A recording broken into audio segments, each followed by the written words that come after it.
Mr. Leffers, I know, I think you've been in front of me twice, and I think you were in front of Judge Ransom last time. I know your position regarding the authority of the court.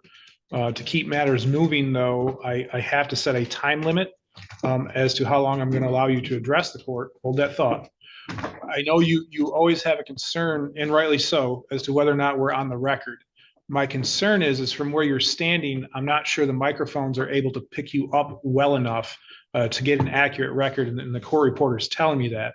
So what I'm willing to do for purposes of this case is I'm going to put on notice that allowing you to pass behind the bar and enter into the well, I'm not agreeing to take jurisdiction over you. I'm allowing you to come forward so that you can make the appropriate record that you wish. Because my concern is, even if you project your voice, sometimes the microphones are just these little triangular things on the table. So my concern is they're not going to pick you up. So I would prefer that you come in and sit next to counsel's table. I don't exercise jurisdiction over you by doing that if you choose to come forward. All right, so thank you. All right. If you can come up and have a seat next to Mr. Hartel. So, Mr. Leffers, we're already past noon. Sir. So what I'm willing to do is, do you think you can state what you want to state within will 5 minutes be enough time? I'll do my best. All right. So I show we're at about, well, I'll give you, my desktop says 12:05. It looks like the wall clocks say 12:06. And it looks like they're synced up with each other, so go ahead. No disrespect intended. Are we on the public record, sir? We are. And as redundant as it might be, just please continue to be honorable. Your Honor, I am Phil Levers, lawful representative of the estate in question. I want it on the record. Y'all don't have jurisdiction.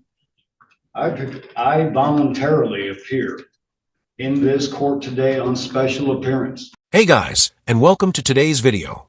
Today we have an update on a sovereign citizen that old squishy Gardner Codlin and I have been keeping an eye on for quite some time. So let's get started. I move the court to take judicial notice of the Michigan Constitution as ratified without subsequent amendments in the U.S. Constitution and your oath to them, Your Honor. What say you? Well, as I said before, I acknowledge I took an oath to uphold the constitutions. Thank you, sir. Moving forward, Article 3, Section 2, Clause 2 clearly states that when a state is a party to the case involving a citizen of that state, the Supreme Court has original jurisdiction, which makes these proceedings improper, violate the Constitution.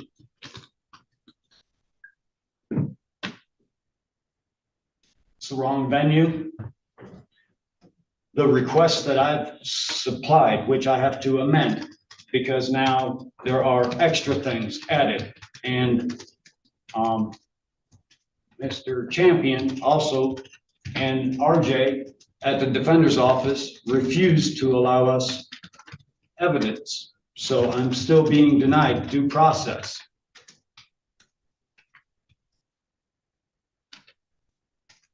Your Honor, for the record, I am making a clear and unequivocal demand to represent myself in this matter. I am invoking my Sixth Amendment right, as recognized by the United States Supreme Court of Ferretta versus California, 422 U.S. 806, 1975. And we have read up on the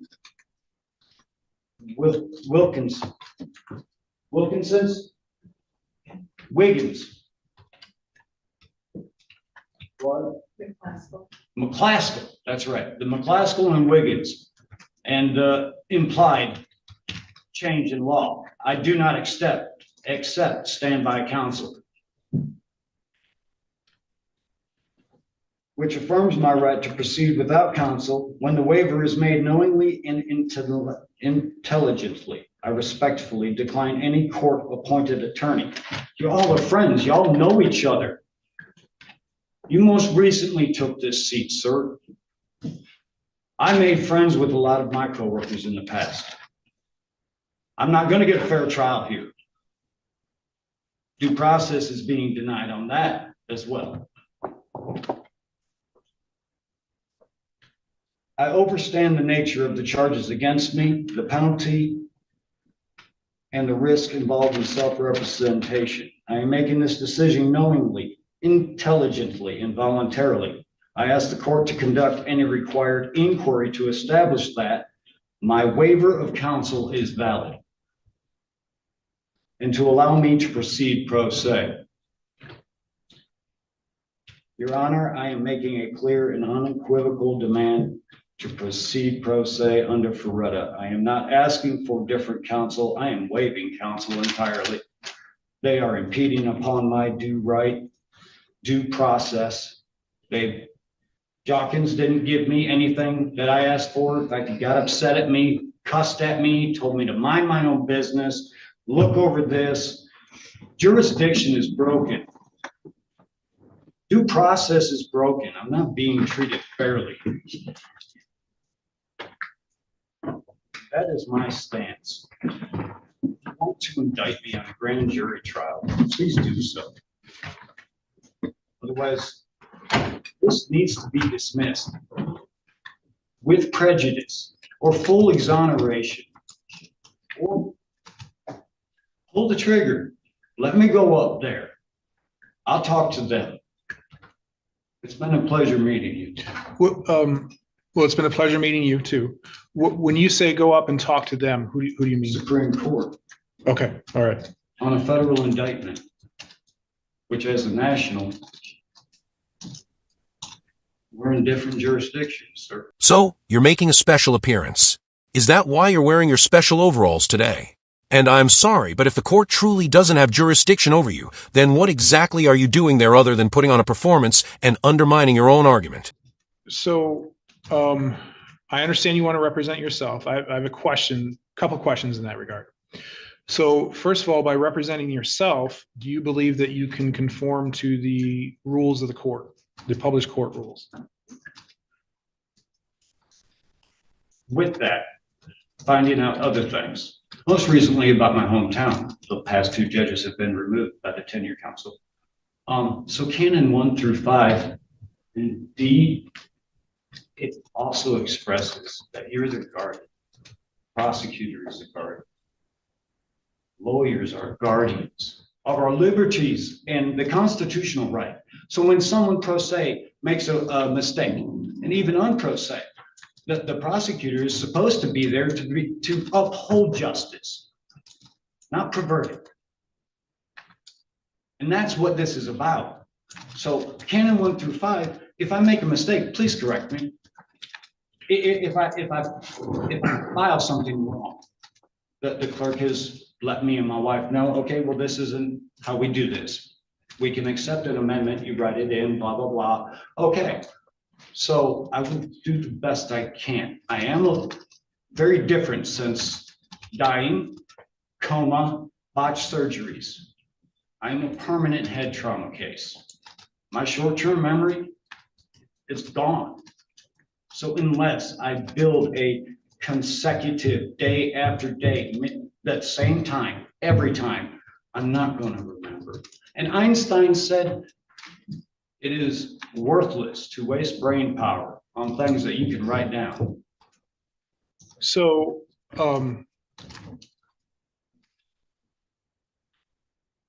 so as the independent party here, and just so you know, I don't know how, I'm guessing you've probably done some checking into me, but I don't know. Before I was the judge, I was the prosecutor. Before I was the prosecutor, I was a public defender. So I've played roles in all 3 parts here. So I watched your videos while you were a judge. I watched the one of the 2 gentlemen that were arrested, and you released them. You dismissed their case. They were arrested over off of 13th or something over by a body shop, running meth. But the officers, same 2 officers that are involved in my case, tandem, like they do most of the times, which is why they were so close together on my case. They had to realize that they had to be closer together after you threw that case out. They broke the Constitution. I watched what you did. And I watched 2 other videos, which they fully got what they deserved. They broke the law unequivocally. But those two gentlemen, yes, had the Constitution not been broken, you would have been just fine with proceeding forward with not dismissing their case. But on the grounds that the first thing that the officers did, they broke the law, and then they broke the Constitution, which is exactly what's going on here. My wife and I have been involved in several auto accidents where the Cadillac Police Department refused to fill out a police report. There's now $1,000 worth of damages. The lady dragged her vehicle all the way down the whole side of our truck, from the bumper to the front quarter panel. The captain of the Cadillac Police Department and 5 others were there, and they wouldn't write a ticket. So these two officers and other officers state, well, we don't have to do anything on private property. Well, this whole thing was on private property. The officer also stated that he observed me driving. That's a lie. Falsus in unum, falsus in omnibus, false in one thing, false in all. And if you begin it by a lie, how can you be credited to be believed at all? I hate to break it to you, but the Supreme Court of the United States only hears around 60 to 80 cases each year. So I seriously doubt they're going to make a priority to take up the case of Mr. McDump and his equally misguided wife. So the officer stated that he had probable cause because he observed me driving. That's a lie. Jurisdiction, lies. You're an honorable man from what I've seen. So where I was going with that is that, yes, I can provide you leniency, but I can't do it in such a way that it's detrimental to the other side. Correct. My side, I'm kind of like an umpire. I call balls and strikes, so to speak. So while, yes, I can give you leniency, I can't spoon feed you things as to what to say, what to file, that sort of thing. So I guess my next question is if I do allow you to represent yourself, would you be willing to have an attorney somewhat of counsel where they wouldn't necessarily be the attorney of record, but you would be able to talk to them about, proper, how to properly file something, how to, if you have any legal questions, how to, interpretation of the court rules, that type of thing. Is that something that you would be open to? So you would be representing yourself. You would just be able to rely on them as a reference. The problem with that, sir, with all due respect, my wife and I asked Jockins for the supposed 14-second video of not our truck. Whether those are the victims or not, that wasn't my truck. In that 14-second video, that wasn't my truck. Now, I do not accept the fact that I had to watch it at the defender's office, and I still have been refused because policy and procedure, because others have put this stuff out on public notice. My wife has had her video of her accident because she had to take up the reins and take care of herself through her job. Nobody knows about that video. Nobody's seen that video. And most recently, we found out a bunch of other things. There's a conflict of interest. And the prosecution didn't say anything. My wife, who was ran over and her legs are destroyed, was made a victim. She's being made a victim again. That's in this case? Yes, sir. All right. She was removed as victim and placed as a witness. So let me ask you, and I understand why we're getting a little heated, but Sorry. hold on, let me get my question out. So when you say you haven't been provided discovery, do you mean that it hasn't been physically handed to you, but you've had the opportunity to at least watch it? Discovery, as I'm learning, is a multiplicity of things. And they have specific names. So let me be more frank, because again, I'm on a time clock here. Correct. So let me just ask you, have you seen the video? Not has it been provided to you, but have you seen at least what they're saying is the video? No. Okay. Have you seen the police report? Defender's office, while playing it, it stopped. There's an error. And the video was never allowed to be loaded back up and seen past a specific point. And it crashes every single time. But they at least, RJ stated, he's like, I just watched all of these. I don't understand what's going on. but they at least attempted to play it for you and then it crashed, I wasn't. presumably. Discovery means that the evidence goes to me. No, so can I understand, stand and but look just over it. focus on my question for a minute. My question is, were you given the opportunity to at least try to watch the video? I understand there were some technical issues, but did you at least, Yes. you were given that opportunity? Yes. And were you given the opportunity to review a police report? Maybe not handed, but did you at least, and don't talk about what they told you because I don't want to get into attorney-client privilege. But did you at least have the opportunity to generally say, okay, this is what the police report says. What do you say? And then kind of merge I the two. object. The insinuation of attorney-client privilege against her, please. Well, I had to be careful of that because I had appointed counsel. Correct. So I'm setting that aside right now. So at least by the time that you had counsel appointed, that's what I'm considering attorney-client privilege. All right. Not from here forward, just during that time period that you were with either Mr. Jockins or you were with Mr. Champion. Yes. Did you at least have the opportunity to go through a police report? Maybe not being handed to it or handed it. We're given the addition to the police report. We were given the police report originally by Mr. Jockins, Okay. which at the bottom of the police report, and there's no signature of any witness. It was Officer Dot, right? All right, Mr. Leffers, I need you to focus on me because this is one of the rules of the court. Yes. It's not appropriate for you to be interacting with a member of the audience. And I realize that you're married and you're one, but Memory. yeah, I understand. And that's where why I have concerns about the memory aspect and allowing you to just represent yourself on your own. And that's one of the reasons I'd asked that question about whether you'd be open to of counsel situation where they're there for you to talk about the case. Sorry. As long as it's completely, and if we have to sign an NDA, fine. I would prefer not to. I mean, I have nothing to hide. But if we have to sign a contract stating, I'm not contracting with this, my constitutional rights are broken. I know what lawyers are about. We've read it. Now, that's not saying everyone's that way because there's moral and honorable. But most of them just want that money. And I know where their allegiance lies, just like I didn't know that a judge also has a banker's oath. I didn't know any of that.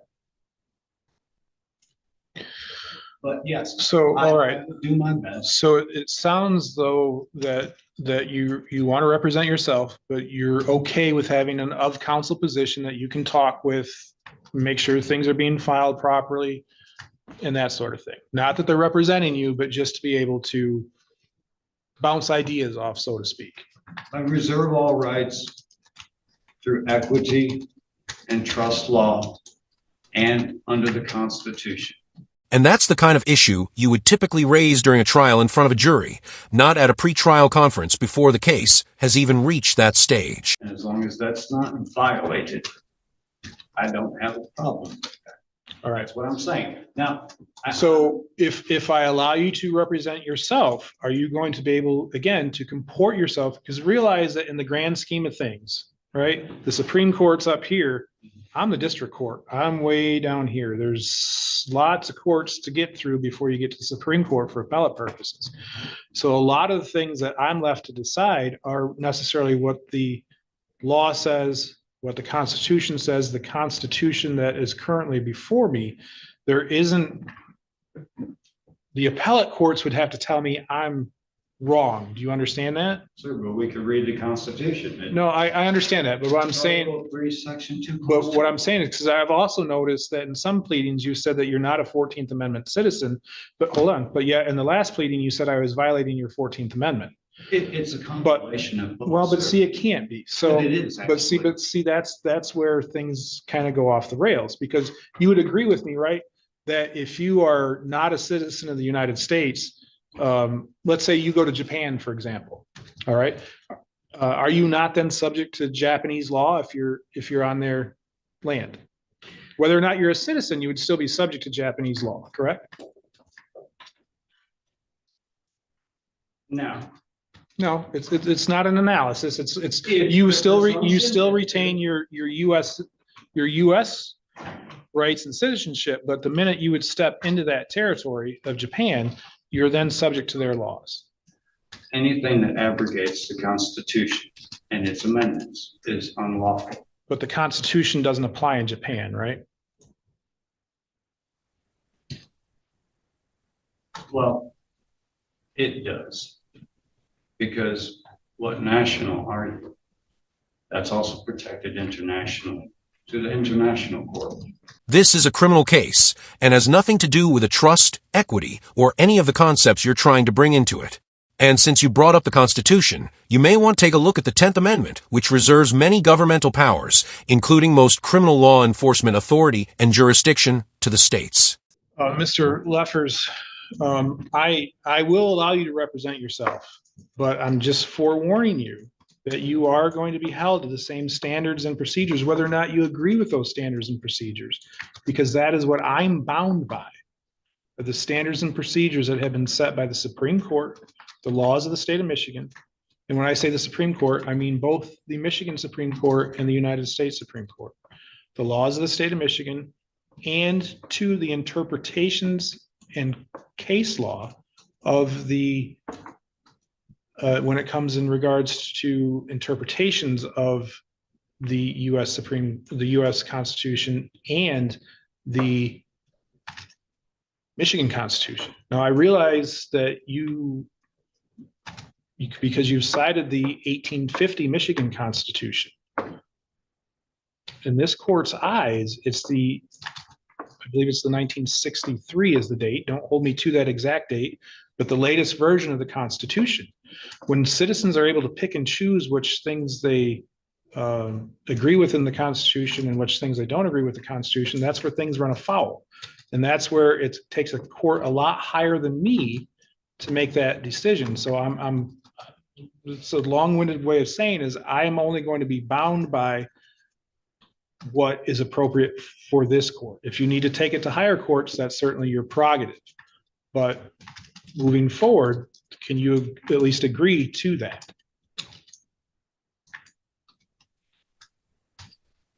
Okay, so from what I remember is that the judge or the prosecutor, depending on how they file it, in which the prosecution filed it incorrectly, especially after finding out about my nationality status.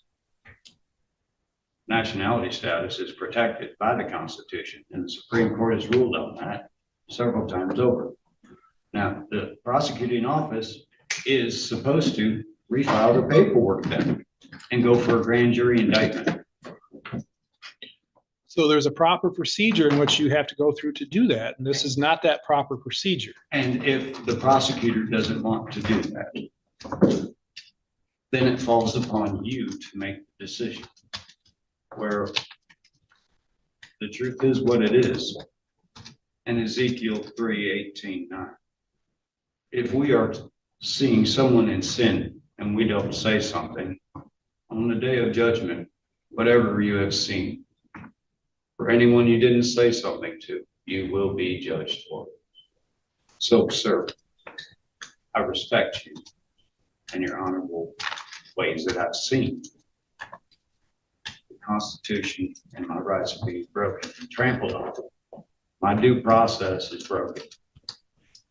I cannot get an impartial anything in this county. No, that's not how it works.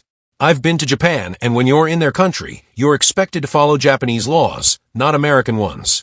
The same principle applies pretty much everywhere you go. So what'll happen is if I allow you to represent yourself, you would then be able to file the demands for discovery, and the prosecutor would have to turn over to you what they have for discovery. Well, it's not just that. No, but I'm just saying, so that's one, that would alleviate one concern that you have. Yes. And then I understand information to be executed and relieved over to me, which entail all of it. The financials, 12 bonds that have been Well, opened up. so they're, The EE they, bonds, they the can I only, bonds, so, hold the on, so securitized. they can only provide what they have at their, Anything disposal. that is charged. they can only provide what they have at their disposal. They can't go out, or they're not required to go out and seek information that, let me rephrase that. They don't have to go out and generate discovery. If they don't have it, they don't have it. Does that make sense? So if they don't have a specific bond that you're requesting, they don't necessarily have to go out and get that bond. Do you understand that? With the paperwork I filed, with the UCC laws on them, it clearly dictates and describes all the evidence that I'm asking for. Now, the amendment, So, and this is where you get to step in as the lawyer. What authority do you have? What case law that do you have that says that the UCC applies in a Michigan state criminal charge? the fact that it's tied to the case, How? because the bonds got opened up through the case number. But So the thing So, that's attached to. where the do you case get that? number Where do you is get my that from? Social security number. You can look it up on Treasury Direct. But that's not my responsibility. No, it's not. So, In due diligence and learning, we started looking. Multiple friends are helping. So they're pointing us in the right direction. So we have literally seen it, we have photographed it. Over 12 bonds have been opened up with a numerical value over $500,000. As of right now, over $500,000 in EE bonds and I bonds have been opened up off of this case. The only thing attached to this case is my social security number, which my estate owns. so who opened the bonds? Well, I would have to be given time to file the paperwork, which I've already been filing. I've already filed with the Trade Commission on the fraud that I did not authorize these, and I want to see the wet ink signatures. I also filed for the fiduciary change to Treasury Secretary. The ID will be coming back. That was wonderful. Because there's a few documents that I have to scan my ID for before I can submit them to the state to continue moving through for my nationality status in whole. And who do you apply to for your nationality status in whole? Because you were Well, it's actually born. a lot of stuff. A were- lot of stuff. You gotta set the IRS correct. You gotta set the Treasury Secretary correct. I gotta send a letter to the government. I gotta send a letter to the head sheriffs. And like when we lived in Alabama, it was a sheriff's director board or whatever. They had a meeting every week. That's cute. You're not getting the outcome you wanted, so now you're framing it as an impartiality issue. In reality, it seems to have a lot more to do with not wanting to follow the laws and procedures of the city, county, and state you're currently in. I'd have to send a letter of notification of the revocation of the driver's license and driving privately. And already switching over the titles to the trust, just running low on equity. Which is why the other reason, her case is tied to mine. Misconduct. They removed her as the victim. She can't use her legs properly. And she's doing the best she can. We would both be working. I had to stop working because my foreman found out about my CSC. And he tried to squish me with 6,000 pounds of steel that I just got done welding up. That was the second job. That was DCL, Traverse City. Before that, it was Stage Right out of Clare. They loved me so much, they didn't want me going to third. They offered me first.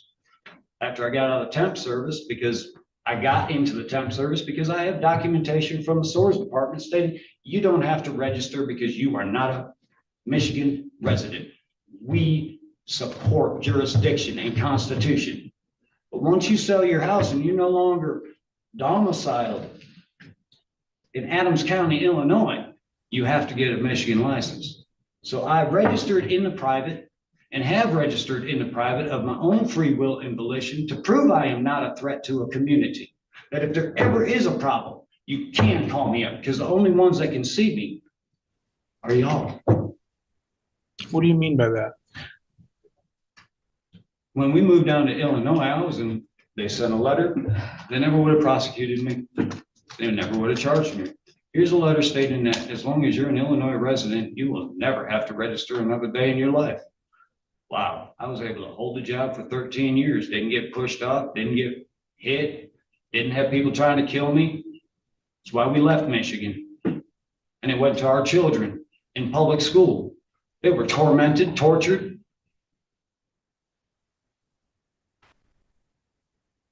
But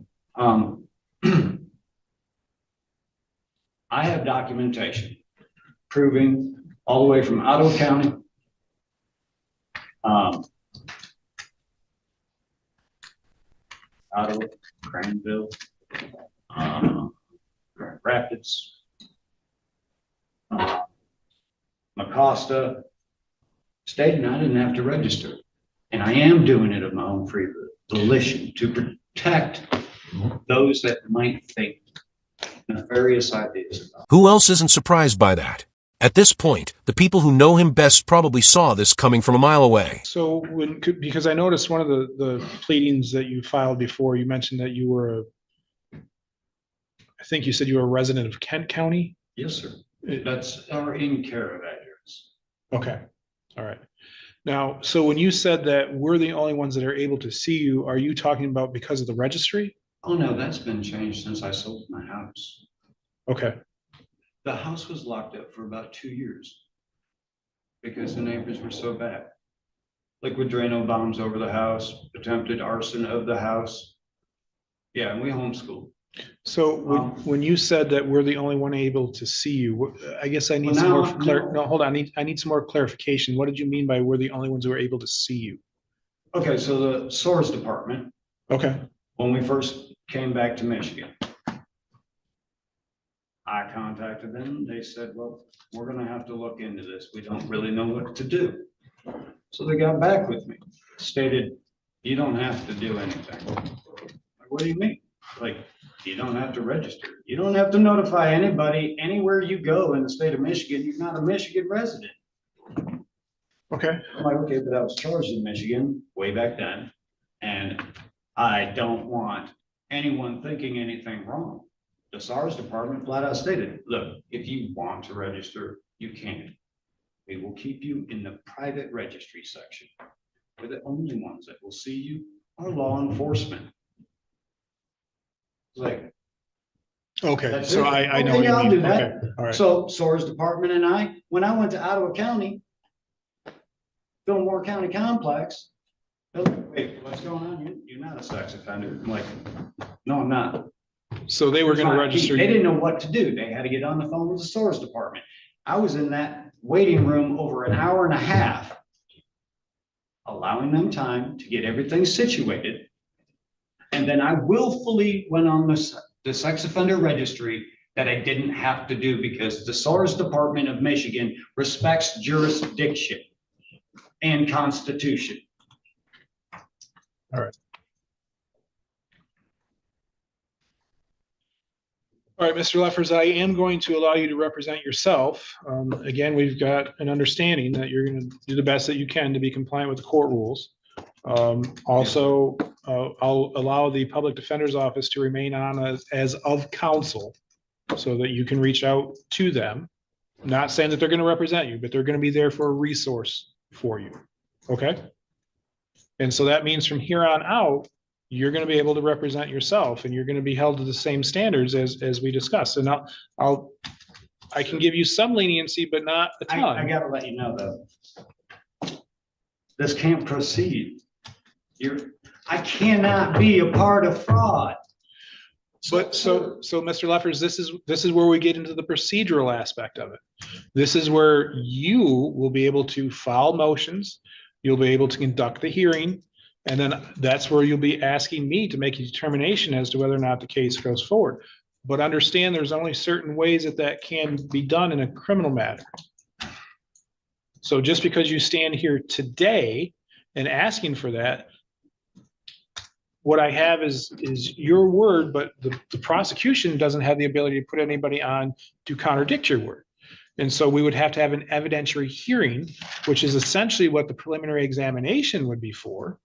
And that is, and that's the next step in the proceed. Well, actually, the next step would be for you to meet with the prosecutors, see if there was a way to resolve the case, which I understand if you don't want to. And then the next step after that would be what we call the preliminary examination.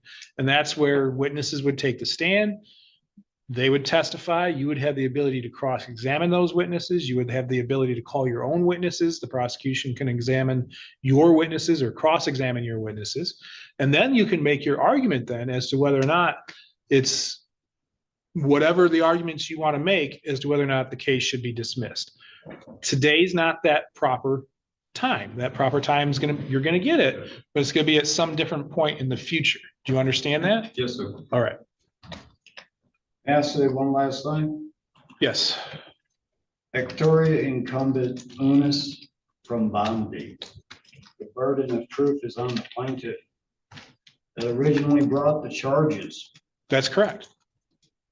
And when I say that you get to make an argument, you don't have to present any evidence. They can get up there and put on their witness, and you can argue as to why I should or should not move the case forward.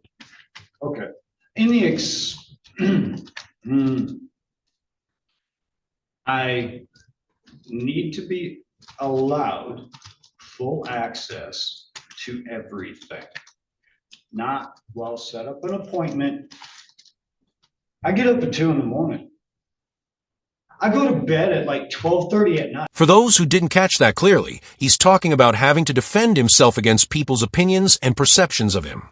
What he's referring to is the fact that he's a convicted sex offender who is legally required to register whenever he moves to a new state. So I have a lot of time on my hands. So what'll I need happen time is to look at things you'll- and having to set up an appointment. So there won't necessarily be an appointment with the prosecutor's office. What'll happen, and now it's been a while, hold on. It's been a while since I've been there, and this is part of the procedural aspect of this.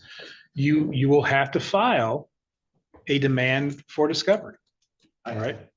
You'll have to file that with the prosecutor. Now that you are going to be representing yourself, you would file a demand for discovery with the prosecutor's office.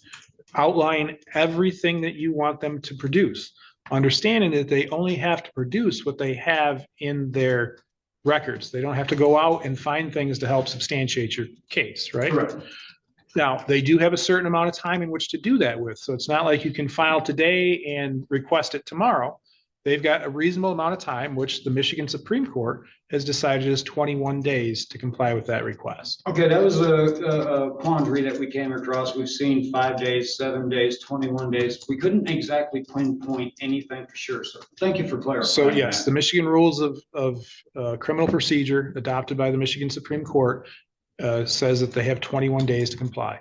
If they don't comply within that 21-day period, then there's other avenues that you have to either force compliance, or if it's such a out disregard for the rule, it could result in a dismissal of the case. That's a very extreme based on just discovery, but that is a potential outcome there. Okay, and all the times before this don't matter. So all the times before, you were represented by counsel. So those requests would have had to have come through counsel, which is how Mr. Champion got it and how Mr. Jockins got it. But that goes against what I was stating, and I objected to it. I understand that, but again, that goes into the procedures that the Michigan Supreme Court have set up for the courts to follow. But now that you're representing yourself, you are in a completely different place than you were before.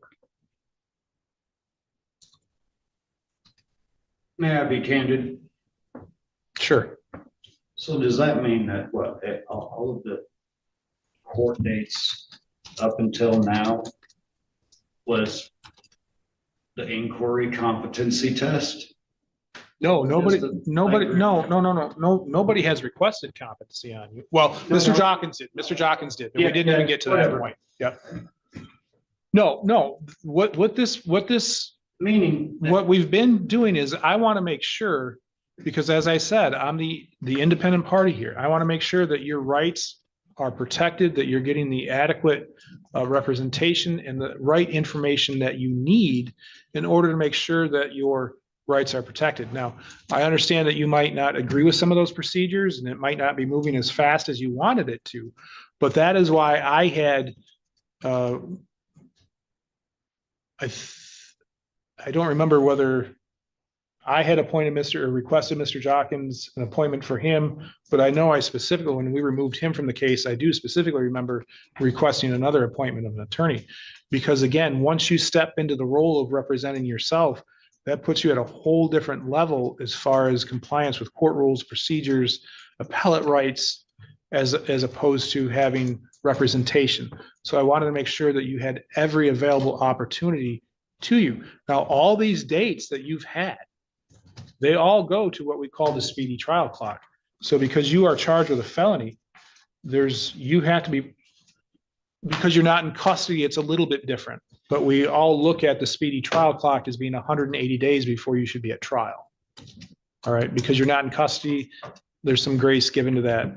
But all of these then look at whether or not who these delays should be accounted against. So all these dates you've had were not in vain. They're one to make sure that you're getting the appropriate representation, and they will be considered when it comes time to a speedy trial clock decision, if you get to that point. You may prevail at preliminary examination. We don't have to worry about speedy trial.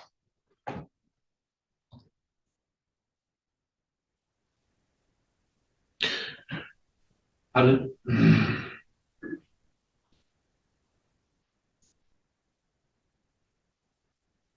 In reading, if I agree, then that means I'm ignoring all of the past times. That the things I've stated about the Constitution, Article 3, Section 2, Clause 2, are being ignored, and I'm okay with that. I'm not okay with that. So, you're only getting about an hour and a half of sleep each night. Sounds to me like you still have plenty of time to schedule an appointment and obtain your discovery from the same court that you keep insisting has no jurisdiction over you. You're not saying that you're okay with that. What you're doing is you're going to get your opportunity to raise those issues. It's just not right now. It's going to be at a point, a couple dates down the road. All right. Okay?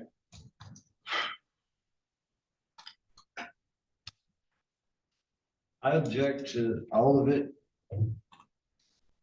All right, I'll note your objection.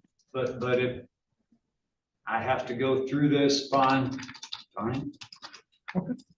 So I'll note your objection. I'll allow you to represent yourself. The public defender's office will remain on in of counsel capacity.